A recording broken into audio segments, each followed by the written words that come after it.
talking about mixtapes, Usher with his residency is tearing it up, bringing out everybody. You know why I want to go see Usher? Because he might bring out Tevin Campbell. Or is he his Anakin Skywalker, where he won't bring him out because he knows that that guy is the guy that he took his spot? I don't know. Like, is there undercover beef with that? I don't know. Dun dun dun. Yeah. They both was on Moesha.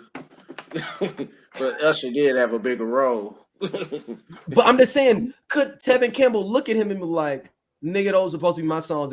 People wrote for me. So it's like Tevin Campbell was Eddie Kane and Usher is Flash. Like when Flash joined the group. I mean, Tevin Campbell didn't go on drugs though and like go out the window. So I don't want to put the Eddie Kane on him. Like, how does it feel to be me?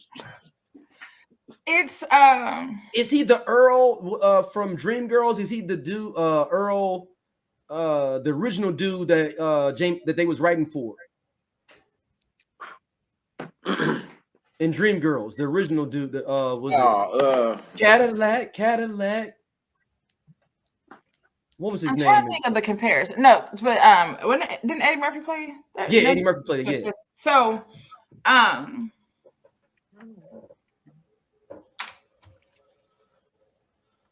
don't know. I feel like is Tevin Campbell living single and Usher is friends? Yeah. They came and took it, but also it's like I feel like with Usher, I mean, there's a and you gotta be real though. It was actually smart. So people, here's the to settle this argument for anybody who brings it up. There is a level of entertainment that Usher provides that Tevin Campbell did not.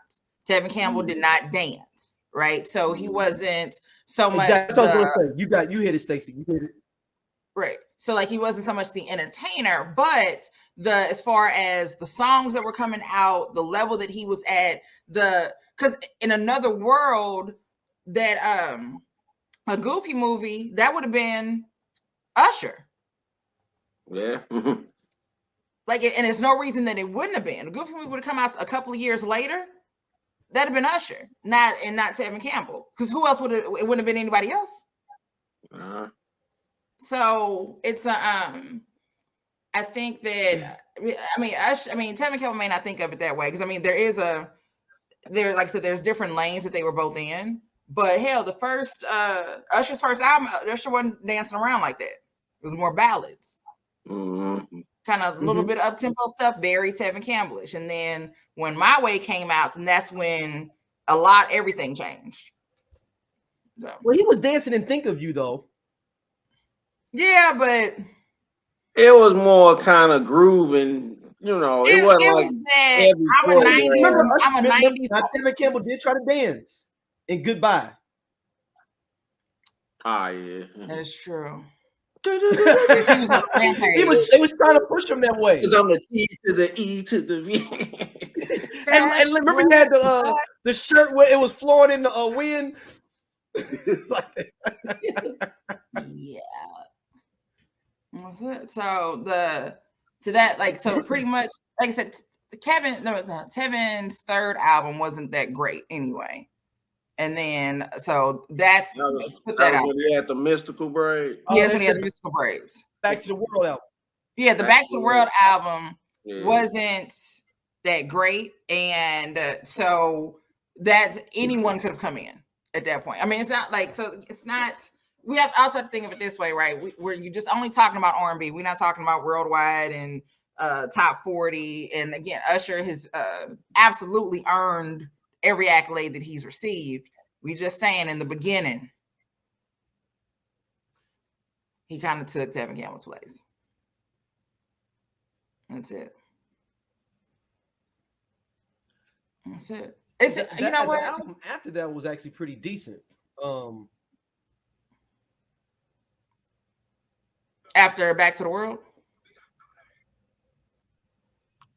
That was the last one I remember. Yeah, it's the Another Way. The one that got the Another Way on there. The song Another Way. I forgot it. It's called, yeah. Hold on, let me see. It's the one after Back to the World, and that one was and he actually had he was just trying to be grown up Tevin. He wasn't trying to be like some eccentric dude. He was just kind of chilling. Let me see. So I got it. Well, yeah, he just had to. You know what? Another people gonna hate me for this. You know, people it's this Tevin Campbell. It's just the album self-titled. People will compare like Aaliyah and Beyonce, and wouldn't have been no blah blah blah. And it's the reality of we know what Aaliyah's singing capabilities were. We're fully aware that we don't bring it up as a family. That the Beyonce will always, no matter what, she always had that talent. And there's an overall entertainment aspect. And there are things that she does that Aaliyah didn't do. Now, Aaliyah danced, all the time and everything. But again, there's just levels to things. But Beyonce coming out and doesn't take anything from Aaliyah. And it's not like, I'm not going to say Aaliyah started it and Beyonce finished it, but people like to compare, like, oh, if this wouldn't have happened, then that wouldn't have happened. If Aaliyah wouldn't have died, then blah, blah. No. Yeah, I think Aaliyah was out the same time as Brandy and Monica. Yeah, that's back when everybody used to get along, too. It was a different time, ladies and gentlemen. There used to be a time, believe it or not, when artists could come out and they didn't get into it with each other. If they got into it, something actually happened. It was a real thing. Like it was a real thing. Something actually happened between the two of them. It wasn't somebody thought somebody said something or you interpreted something wrong. Nah. So you could actually have everybody, like those pictures that you see of 90s artists all hanging out together are real. They hung out together. And it probably was Brandy's fault if something happened. Ain't nobody said shit. That's all I'm saying. There's a story about Monica slapping the shit out of Brandy. And I remember it was a post about it. And I said something. I said, I totally understand why Monica slapped the shit out of Brandy. Stacey, I was talking about when the dude with the eye patch, Romeo. Oh, yeah, Romeo. That too. Yeah. She also murdered like 2 people, right? It's like somebody. Not murdered. I won't say murder. That's the car accident thing. Somebody. There's something there. But yeah, it's gonna be some. So yeah, it's probably if people aren't getting along and Brandy was involved, it's probably because Brandy was there. Brandy Norwood. Because when is New Edition's? We can get back to Usher's residency. When is New Edition's residency start in Vegas? Or it's already started? Once they rest up from this tour they just came off of. They're supposed to be. They have a residency coming up in Vegas, right? Yeah, I don't know though, but I think sometime next year though. And I think Boyz II Men, they still out there. Yeah, I mean they basically live out there. They've been residents out there for like damn near 10 years. I think 10 years, yeah. J-Lo too, right? J-Lo, Shania Twain was out there for a grip. Mariah out there? Mariah was out there too. Yeah. I mean, what do y'all think about him bringing all the artists out? And it's kind of almost like a variety show every night. Like you don't know, and it's actually pretty smart because you don't know who you'll go multiple times to see it because you don't know who he's going to bring out. Mm-hmm. It's a new show. Like if I go to Vegas and I'm one of those big Vegas travelers, and I go 4 times a year, and I'm gonna go to see Usher 4 times a year because it might be a random different person showing up. Okay. Is this a real? Oh, wait a minute. So I'm sorry. I'm clicking buttons trying to figure out what is a real website and what's not a real website about New Edition. Oh, it's for their residency. Yeah, all of a sudden you end up, you take it to a third-party seller. Nah, let me go back. That's not what I was looking for. $195 for a $20 ticket. Right, like, nah, I don't want any of that stuff. So does it say when they have residency start anywhere? Is this New Edition LasVegas.com? See, I feel like these are just all made up ass shits. What somebody just made up a link, got them trying to get it. Bought the domain. Now they gotta buy it from us. Speaking of which, I am now the proud owner of FreakyHoes.com. You're welcome. Oh, what? I own FreakyHoes.com.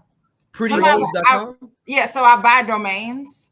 Like if I have an idea in my head or something I say or whatever. So like, I always say people be fake mad. I own fakemad.com. You have your domain, and at some point maybe somebody wants it, or somebody wants freakyhoes.com, they gotta buy it from me. Have you sold any? No, it's something that I like. When I first started doing it, it got to a point where like, because you have to still keep them up, you still have to own them, and if you got a month, everything is you got to renew them all, and you got to decide whether you want to renew them or buy some food. So I used to do it like way back in the day. Like now, I just started doing it again recently. Okay. So holding on to some stuff. But yeah. Yeah, it's a lot of random different spots. This got this new edition Las Vegas Raiders. Like new edition for life.com. Yeah. Get your tickets. Like, just let me know when it starts. I mean, I don't even like give me. Yeah, man. We just want to go and we just want to see the show. Right. So there was the only reputable place that I saw was like an EW or E Online or whatever. They had a list of all the residencies for 2022. So that like, okay, that was reputable. I just want to know like when the hell is it? I guess I'm on. Oh, let's see. Hold on, might be. There's Bruno Mars. Up. Let me write this. Remember that. But I don't see new additions on here. And this is going until. Hey, this cool ass Scott from the I Love 90s Music Podcast. Hit that subscribe button right now. Like it on the SOLC Network. You finna get all the real deal on the 90s, the 2000s, and the splash of that 80s. Do it right now, man, and I'll be your friend.